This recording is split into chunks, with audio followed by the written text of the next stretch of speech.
I came back from speaking at the school, and there's all these kids in this classroom, and I go up on the board, and I write these numbers down. I write 14, and I write 3. I said, can I ask you guys a question? Can anybody tell me what this 14-3 means? One girl's like, that's a date according to a European calendar, and they're going through all this other stuff. I said, let me tell you what this means. I walk into this classroom. There was 14 girls to 3 boys. And I sat there, and I'm like, wait a minute. These are great ratios. One of the guys, that's a boy's my son. So I'm like, hey, son, you listen, you got a lot of good options here, right? These are the types of ratios you want. So now if you're watching and saying... Now, here's the sucky part. Even when you got the ratio on your side, unfortunately, thanks to hypergamy, are still going to go for the top guys in the room. Unless you set up some kind of situation that like implies everyone is high status and everybody's a winner. This is why Dan Bilzerian, he talks about this in his book, and then also like when he threw his parties. Dan Bilzerian would throw parties where the ratio was insane. There'd be like maybe 10 guys to like 100 girls. And it would be an exclusive party. And when you throw this exclusive party, since women are right, they don't understand social dynamics or like any of that, they assume every guy that's there is rich and has to, okay? So if you throw an exclusive party, like a yacht party, whatever, and there's only, the women are gonna assume just by you being there and there's only 10 of you guys, all of you are rich, all of you have high status. So all of you got a shot, right? So all of you are good. But if it's like just like a classroom setting or something like that, the women are still gonna go for the top guys in that room, unless there's implied status shared by all.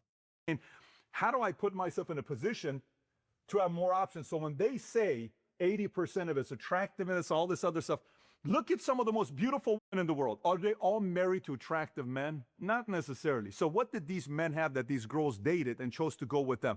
There's a reason for that. We're going to talk about that. So now, biggest dating. Well, obviously, it's a multitude of different things. Social status, income. I would argue social status is by far the biggest amplifier, I would argue, in today's day and age. So like, for example, if you had to pick one amplifier to get, I would say it's clout. I wish it wasn't that way, chat, but that's what I would say. There's a reason why like Bad Bunny gets all the, right? He's literally like a full-on, like damn near full-blown, but he gets girls. His social status, it is so powerful that it outweighs all the negative traits, okay? And not only does he have social status in a niche that has the baddest Latina girls, you know? So that is the power of like having insane social status. Even men that would be traditionally repulsive or unattractive get all the, look at Michael Jackson. Michael Jackson's a legend. We can respect him because we're men. We can look at his body of work and be like, man, he's a legend. So they don't look at it like that. They look at it like, oh, well, he has status or whatever, but he was getting hella Michael Jackson. Even though he had effeminate behaviors, he was skinny, he was gaunt, he wasn't really like a shining beacon of masculinity, but guess what? He had clout. I would argue Michael Jackson today is like more famous than like any of these. Michael Jackson had real clout. And you know what the scary part is? He had that clout before social media. He was selling out shows all across the world, bro. That's real motion. That's like unprecedented levels of motion. We're talking like, you know, Princess Diana levels of motion. Okay? Michael Jackson. So, you know, and again, I love Michael Jackson, by the way. I'm a big Michael Jackson fan, right? One of my favorite songs, I think, is You Rock My World. I think that's a great song. But anyway, the point I'm trying to make here is that, and I hate to use Michael Jackson as an example, but let's be honest here. Michael Jackson was not necessarily your traditional masculine, attractive man. Neither is Bad Bunny. These are effeminate men, in Bad Bunny's case, cross-dressers, but they still get hella. Why? Their social status outweighs all the negatives, okay? Now, maintaining them, having frame, all this stuff, that's another story. I'm talking about strictly attracting. Fears. Pervasive fear of being perceived as creepy or toxic. Oh my God, you're too much. This is too much. This is too pushy. So approach anxiety, a growing fear of being viewed as disrespectful, intrusive, or contributing to. Yeah, this is actually a big problem. A lot of young guys have troubles with approaching women. And I'm going to tell you guys, let me show you guys a clip about this, okay? When it comes to approaching and why so many guys are like not approaching these women, okay? And as soon as I show you, you guys are going to be like, holy. You guys are going to be like, I can see why. Here we go. No. Like, piece of advice, if a girl says no. And this is the thing. Some of this is probably rehearsed. Some of this is kind of probably exaggerated. But to be honest with you guys, this is going to be a fairly realistic experience for the average man. Okay? Hey, excuse me? You're ugly. If we like, no. Why? No. Like, piece of advice, if a girl says no to you at least more than once, That means you turn around and you start walking. About, No. all right, it's all good. All right, thank you. Damn. Hey, excuse me. I thought you were pretty. Can I get your number? Hell no. Can I get your number? Hell no. Can I get your number? Excuse me. Now, some of you guys might be like, man, this is staged or whatever. Here's the thing, guys. It might not be a hell no, but you're going to get a no. That is very common. This happens to a lot of guys, bro. Lots of guys get hit with this shit. You're pretty. What's your name? I don't know. I don't have a name. Excuse me. No. No. That's common. Hey, excuse me. I thought you were really cute. Common. Hey, excuse me. I thought you looked good. You're cute, but you're ugly too. I don't know. Excuse me. That sounds like some shit to say. You're pretty. What's your name? I don't have a name. Oh my God. Hey, excuse me. Yeah, you're pretty. I was wondering if I get your number. No, nothing. Hey, excuse me. I thought you were pretty. Can I get your number? I'm sorry. Yeah, no. What the? Hey, excuse me. I thought you were pretty.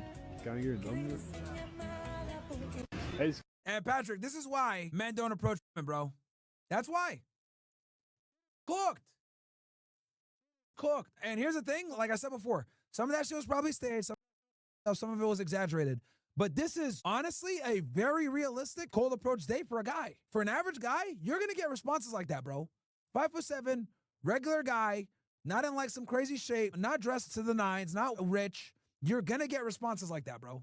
To toxic masculinity has caused many young men to stop approaching women in real life, which, by the way, young men, if you're listening to this, you're Oh yeah, and I'm gonna complain about this, by the way. But here's the thing: they complain because higher status men don't approach them in the street like that.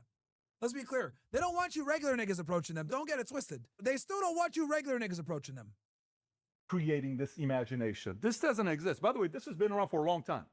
As a matter of fact, I'll take it a step further, because Pat might not say this. If you're an average guy and you approach a grown person, she might actually look at you as insulting her. Yeah. You heard that right, chat. There will be women that will be insulted if you go up to them and talk to them and you're an average-looking guy. That's where we are now. Think about it. Girl's looking at her DM. She's getting hit up by millionaires. She's getting hit by rich guys. She's getting hit up by chads. She's getting hit up by, like, professional athletes. Your dumb comes up to her. Hey, yo, what's good, shorty? Nigga, what? Nah, I'm good. She turned into Goku. The rejection might be nice. Oh, I'm sorry, I have a boyfriend. Or sorry, I can't. I'm talking to a guy. But it's always going to be the same. You're going to get hit with the eat. And then some girls might say, no, thanks. Be a bit more rude with it. Because they can be. So they can be as rude as they want to you. Honestly. You know what the hardest thing is today? There was a video the other day with Charlize Theron, an actress that's been in a lot of different movies, Devil's Advocate, a lot of different movies. This is supposed to be one of the most beautiful women in the world. I think she was also in that movie with Golfin, Legends of Bagger Vance with Matt Damon, if I'm not mistaken. Can you verify this? The girl's asking her, so how many men approach you? She says, you'd be amazed. Nobody. It's like, wait, what? You're this beautiful, no one's approaching me. Why not? I don't know, they're scared. Guys are scared. So you really think if 34% of men are out there that are off the market, but 61%, maybe men are just giving up and they're getting a little bit scared. And what the right ones want you to approach them, and a lot of guys are getting out of the market. This is kind of like when 2008. No, man, I'm sorry, Pat. This whole right one wants you to approach them or whatever, like, that's being optimistic, man. The problem is you got to be the right one to approach them, bro. Okay? I'm sorry. It's not the right ones want you to approach them. No. Even the right ones don't want you to approach them unless you're the right one. That's where we are, you know? I know what Pat's thinking. Well, you know, there's probably some girls out there that might be marriage-minded or a serious relationship. No, bro. No. The right ones want you to approach them. No. You got to be the right one to approach them, bro. That's where we are now. Unfortunately, you have to be the right one to approach them. Not the right ones want you to approach them. Unfortunately. That's where we are. And that's a bitter pill to swallow. And again, I'm being very charitable here. I like Pat. We disagree on all day. We could talk intersexual dynamics. I'd love to come in and have a discussion about this. I don't know if you would have me on, though. Allegedly. But all jokes aside, he's saying the right ones want you to approach them. It's faulty thinking, man. Because the reality of it is, what the right ones want you to approach them, and a lot of guys are getting. The right ones don't want you to approach them, bro. You have to be the right one to approach them. That's how it goes, man. And that's a big black pill for a lot of you guys. Because what that effectively means is They already have an idea of what they want in their head, and if you don't come up as that idea, a lot of the times they're not going to deviate. I'll give you guys an example of what I mean by this. Take any mildly attractive girl. Look at her ex-boyfriends. You want a red pill, niggas? You want a big red pill? Here's a big red pill. Take a look at a woman and look at all her ex-boyfriends. Those niggas are all going to be similar. That's a big black pill for you guys. Women are not as deep as they claim. They're extremely shallow. That's a big red pill that you guys need to take right now. Women are far more shallow and rigid in their standards and wants than men are. Men are far more forgiving, polite, and less shallow than men are. Women are way more shallow than men because they can afford to be. It's that simple. He who has more options can afford to be more shallow and callous. And that is the. And let me tell you this, the more attractive the girl, the more her boyfriends are going to be all the same. They're all going to have a certain body type. They're all going to have a certain height. They're all going to have a certain income demographics. And in some cases, they're all going to have a certain profession. Like what I've noticed about a lot of is once they start dating athletes, it's very difficult for them to get off that train. They might deviate once, try a business guy or whatever, but they almost always go back to the athletes. This is why when girls say, oh, he's not my type, they really mean that shit. Women have an archetype of a guy that they want in their head, and typically, they're not gonna settle. You have to be like so exceptional to get selected when you're not in that type. Let's say a girl wants a guy that's like a 6'3" athlete, right?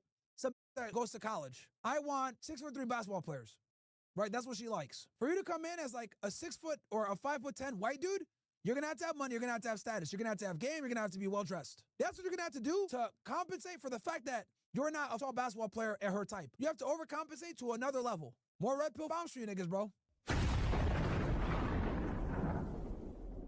I'm sorry, Pat. I love you, but women are not that forgiving as you claim. The right woman wants you to approach him? No. You have to be the right guy to approach, unfortunately. That's where we are now. That's where we are. Women disqualify men before they even open their mouth. They don't give a about what you got to say unless you meet a certain demographic, unless you meet a certain type. And they can do that now thanks to social media chat. They can do that now. When you got 1,000 on your social media, you got a bunch of dudes on your Tinder, your Bumble, you're seeking, you got a social circle that's strong. They can be as flippant, as rude, as dismissive, as shallow as they want to be. This is why modern women are insufferable, bro. Like, women will sit there and complain that men don't approach them. But what they really mean is, I'm pissed off that my dream man doesn't approach me. They'll sit there, they'll be in a room, they'll be with their coffees and their teas. Oh my God, men don't approach anymore. Oh my God. Translation. 6'3", athletic, jacked, guys with perfect teeth, with perfect skin, that are in good shape, that make $100,000 a year, if not more, don't approach. That's what they really mean. Okay? Get this through your heads. 90% in the chat are invisible to these women. I'm gonna say that again. Because a lot of you guys think you can get women, some of you guys think you got game, whatever the let me give you a red pill. 90% in the chat right now are invisible to women. I told you guys this was gonna be a tough show. I told you there's gonna be truth bombs everywhere. We're gonna talk shit. We're gonna talk about men. We're gonna be very blunt and a lot of shit. There's a reason why I played criminal in the beginning of this shit. To set you niggas up. It's kind of like when 2008 happened. You know what happened to realtors overnight? We had some 600,000 realtors in America in 2006, 2007. Overnight, 40% didn't renew their licenses. 240,000 left the real estate industry because it was so difficult. So it's like, oh my God, it's so hard to be in real estate. Yes, but if you're good, the market's going to come back to you and have an option because you have more homeowners that are looking for fewer realtors. So you can look at that as. And this is why you cannot take like business economics into dating. That assumes rationality and awareness of the market. Women are not aware of the market, Pat. If you pull over a random chick on the side of the road, hey, what do you think the average man makes per year? What do you think the average height is of a man? Yo, you know what these women are going to say, bro? They're going to say they think the average guy makes $100,000 a year and is 6 foot tall, man. Like that, like. In business, people are forced to be pragmatic, measured, and rational. Otherwise, you don't make money and you're poor. Okay? But let's make it a business situation, okay? Let's assume you still got paid. Would you still work as hard? Would you still be measured? Would you still understand the markets properly if you still got paid no matter what, rain, hail, or shine? I think we know the answer to that one. The problem is, if we're going to use a business perspective here, the women are still getting paid no matter what. That's the issue. Whether they decide to work or they don't, they're still getting paid. And they're being paid by attention, gifts, dates, opportunities, regardless of how they perform. This is why women are so deplorable nowadays, because they don't have to perform, okay? They don't have to perform to get their foot in the door. And once they get their foot in the door, they think that they can stay in the door, not realizing that the is just in the door, but there's another in the house. They're just in the door. But that's keeping her in the porch. You're not letting her come in. But women are too stupid to realize this because they see the house he has behind. Oh my God, I want to be a part of this. Then you'll have 2 on the porch, 3 on the porch. And since they're stupid, they'll see other girls on the porch and think, this is cool. I'm going to sit on this porch because this guy must have something cool in the house. Not knowing that he's got a whole other in the house. She's the main. All you are porch, literally. Without being, and they're getting paid to be there. So I understand like Patrick's business perspective on this, but the primary issue is that the women are still getting paid regardless of how much work they get put in. That's the issue. As an edge. Now let's look at this because some of this is valid. Some young men are really going through this. Matter of fact, what's so funny about this topic is this. A majority of young men are going through it. A staggering majority. This was the conversation we were having this last Saturday night when we're out with the family. It was about dating with my 14-year-old, 12-year-old, and my family was sitting there. We're going It's going to be tough for your son. Not for your daughter, but it's going to be very tough for your son, man. through it. Barriers to dating. Survey shows that the biggest barrier to Gen Z dating is not having money. 52% of survey agree. Watch this.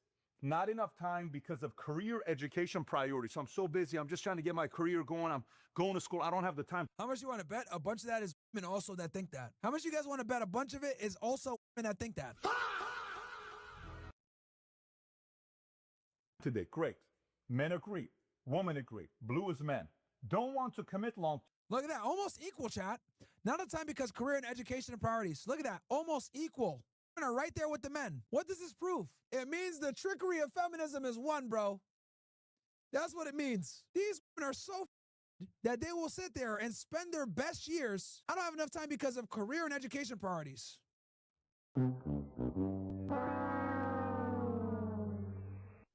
Term. So they're afraid of long-term commitment. Okay. Bad. Look at this. Women are also close to men with not wanting to commit long-term. See, this is the problem. Notice how there's damn near parity in all of these realms. This is a big problem. Women are supposed to commit long-term. But guess what? They're not going to commit long-term because they're in where? College. What did I tell you about women in college? Patrick's not going to say it, so let me tell you guys. Women that go to college a lot of times are I'll say that again. Big screen for you. A lot of women that go to college are let me be explicitly clear about this. As someone that graduated from a top-tier school, college is a socially acceptable way to be a degenerate, use drugs, drink alcohol, experiment with a whole bunch of bullshit, do drugs, and just basically be a degen for 4 years without real consequence. That's what college in America has become. And this is why the attendance is skyrocketing in college, because women want the plausible deniability, okay, and the college experience to shield themselves from being. This is why women dominate college attendance. This is why women rush to be sorority. I tell you all the time, if your girl joins a sorority, you need to seriously contemplate if you want to take her seriously for marriage. All college does is teach women to do drugs, drink alcohol, be degenerates. It's just not a good look, man. So I tell y'all, watch out with white, bro. White, a lot of them are like these women that have like a master's degree, PhD, all this other shit, bro. The longer she's been in the education system, the higher the likelihood she's. And it's coming from a Division I athlete. I'm just telling y'all the truth, bro. But yeah, again, this is bad. The fact that they don't want to commit long-term, very similar to men, their priorities, education and career, just like men, this is a problem. These women are becoming masculine. You can see it right here in the numbers. Bad dating experience in the past, translation, I got f***ing chucked. Bad dating experience in the past for a woman means I got f***ing chucked. Okay? For men, I can't get laid. So for the woman, I got f***ing dumped. For the guy, I couldn't get she me. Wasted my time. I didn't get laid. That's an L for a man. L for a woman, getting f***ing chucked. L for a guy, never getting in the first place. Dating experience in the past. You know who's had it? Every single one of us. Either you were the bad experience or the girl was the bad experience, but we've all been part of that experience. Yeah, but that's a problem with the women. You don't want women to have bad dating experiences because when women get bad dating experiences, that's going to negatively reflect upon you in some degree. The best thing you want to do is you want a woman that's as close as possible to being untouched. Oh my God, that's so predatory. Oh my God, you want a virgin? Yeah, I do. Yeah, I do. Actually, yeah, I do. Yeah, I do. I don't want a that has trauma. I don't want a that's experienced shit. I don't want a that's gonna talk back to me. I don't want a that's like a man. I don't want a woman that's had all these problems. I don't want to date myself. Okay? I went through the problem so my girl doesn't have to. So no, I don't want a girl with experience. Get the out of here with that. Most of us lack confidence. I'm worried I don't have the confidence. We can work on this. Not enough money for dating activities. Interesting lack of confidence. Both parties don't have confidence. But I'll tell you this, women can hide their lack of confidence a lot better because they got makeup and Instagram. And then men have to approach them. Keep in mind, guys, men hold all the cards because men have to approach them. This is why it's so important you have to neg when you meet them, bro.